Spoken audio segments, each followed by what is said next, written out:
এক প্লেটে 3টে পরোটা, আনলিমিটেড তরকারি, একটা আপেলের মতো পেঁয়াজ, একটা কাঁচা লঙ্কা, মাত্র 30, যাতে হবে না ট্রেনের টিকিট। তো আজকে আমার দোকানে দিদিভাই এসছে ওপার বাংলাদেশ থেকে, অনেক স্বাগতম, অনেক ধন্যবাদ যে ওপার থেকে এপারে ভারতে ইন্ডিয়ায় এসে এরকম একটা জায়গায় যে এসছে তার জন্য ওনাকে অনেক ধন্যবাদ। ভারত বাংলাদেশের যে বন্ধুত্ব ছিল, আগামীতেও থাকবে, ভবিষ্যতেও থাকবে। সেই 71 থেকেই আমরা একটা দুই দেশের একটা আন্তরিক সম্পর্ক, হয়তো কোনো কারণবশত একটু এদিক ওদিক হতেই পারে, আবার কিন্তু দুই দেশের মিলবন্ধন হতে চলেছে। আবার আমরা একমত হয়ে যাবো, আবার খুব তাড়াতাড়ি।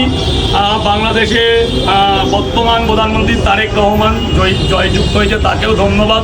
এবং সে কথা দিয়েছে খুব তাড়াতাড়ি দুই দেশের অভ্যন্তরীণ তো শুরু করে, মানে আদান প্রদান থেকে শুরু করে, যে আমাদের বাণিজ্য থেকে শুরু করে যে লেনদেনটা ছিল বিগত দিনে, খুব তাড়াতাড়ি সেটা আমরা সুষ্ঠুভাবে পেয়ে যাব। অনেক ধন্যবাদ।